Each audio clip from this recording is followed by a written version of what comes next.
I'm 61 now, and for most of my adult life, I thought I understood what love was.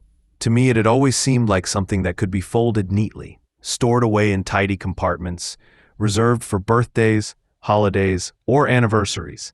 Love was a safe thing, predictable, something you planned for like retirement savings or Sunday pot roasts. I lived a life defined by routines and expectations, devoted my everything to being the reliable mother, the strong one, the stable one. I raised my son alone after the divorce, pouring my soul into building a home of safety and familiarity, thinking that if I never veered off the path, I'd never get hurt again. But life, as it always does, has a cruel way of revealing its surprises, not with chaos, but with stillness. It waits until you're finally breathing easily, until your guard is down, and then it arrives, quietly, with a knock. It was a Sunday morning, slow, unhurried, the kind that wraps around you like a warm quilt, sunlight sifted gay. Fireplace picked up a picture of me in my 30s, holding him as a baby. "I don't remember you like this," he whispered. "Neither do I replied. We flipped through the album together, and as we did, I felt emotions I hadn't allowed in years. Nostalgia, yes, but also grief, pride, longing. "You were beautiful," he said suddenly, pointing at a photo of me laughing in a sundress. My cheeks flushed. That was a lifetime ago. "It still matters," he said, eyes unwavering. And it did. Somehow it did. That evening I couldn't sleep. The stillness of the house pressed on me. Thoughts echoed in the quiet.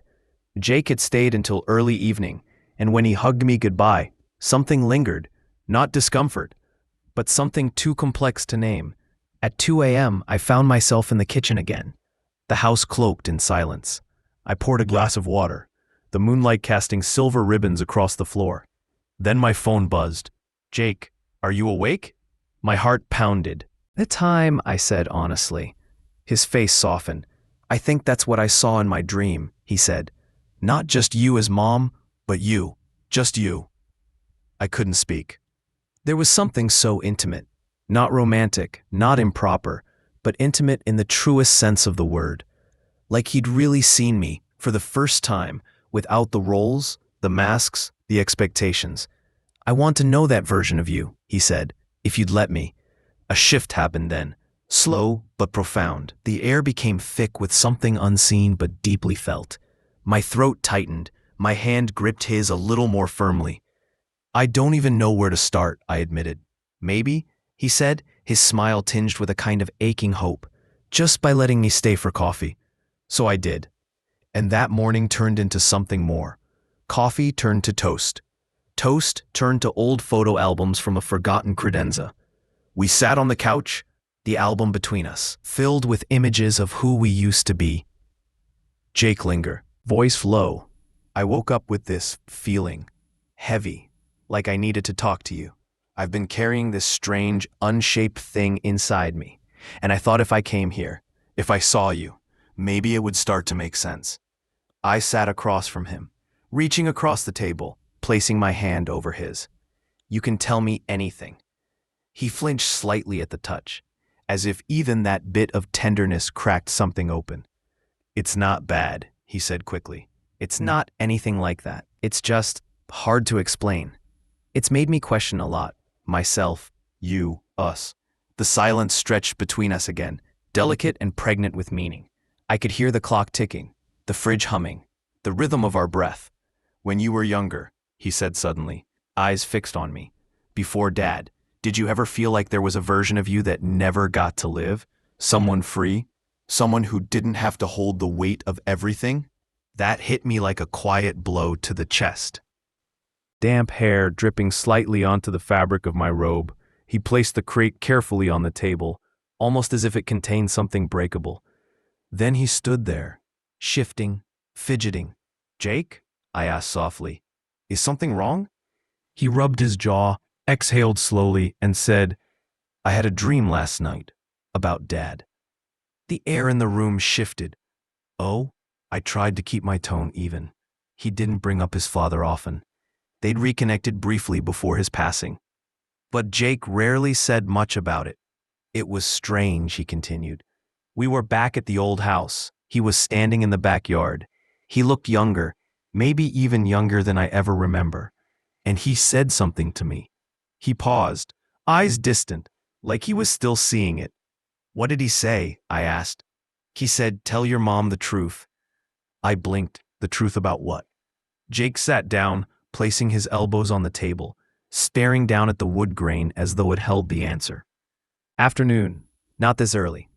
1 second, I called back, tightening my robe, suddenly aware of the water still clinging to the nape of my neck. I opened the door just a crack and saw his face, grown, calm, but with that subtle tension around the eyes. There was scruff on his jaw, like his father used to have when he forgot to shave for a couple of days. "Hey," he said, his eyes scanning me briefly as though checking that I was okay. "Got a minute?" I opened the door fully. "Of course. What's going on?" He shrugged a little, stepping back into the hallway, cradling a small crate of tools. "Nothing's wrong. I was nearby earlier than I thought I'd be. Figured I'd drop these off before I forgot again." But there was something else there. Something unsaid in his eyes. Not worry exactly, but something weighted, something focused. He looked at me like he was holding something back, like a wave he wasn't sure he should let crash.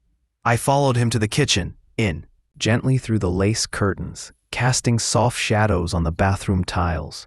I had just stepped out of the shower, steam curling in the corners of the mirror.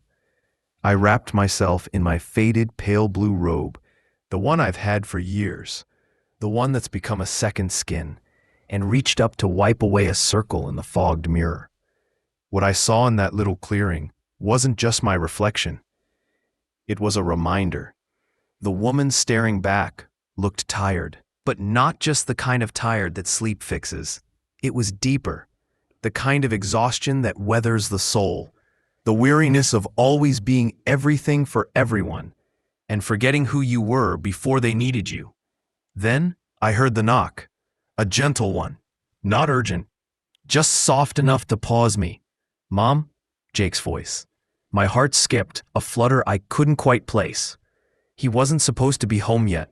He'd messaged me last night, said he might swing by later to drop off some gardening tools he'd borrowed, but I assumed it would be sleep. "Me neither. Can I come over?" I hesitated, just a beat. "Me." Doors unlocked. 10 minutes later, he was there, hoodie zipped halfway, hair messy, vulnerable. "I'm sorry," he said. I couldn't stop thinking. I motioned to the table. "Sit, talk," and he did, and I listened, again. He talked about confusion, about emptiness, about women who felt like strangers, about always chasing something but never feeling known. And then he looked at me and said, "But with you, I feel seen. I feel real, and that scares me." I stepped closer. "I feel the same," I said. "But this, whatever this is, it's fragile. We can't rush. We can't label it. We just have to be honest." His hand found mine, not demanding, just present. "I'd like to know that woman," he whispered.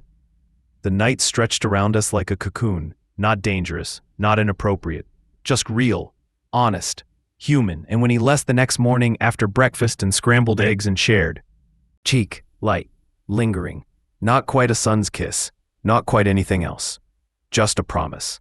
And as I stood alone in the hallway, I didn't feel alone at all. Something inside me had shifted. Something old had stirred. Something new had begun. Outside, the sky began to clear, and inside, a part of me began to bloom.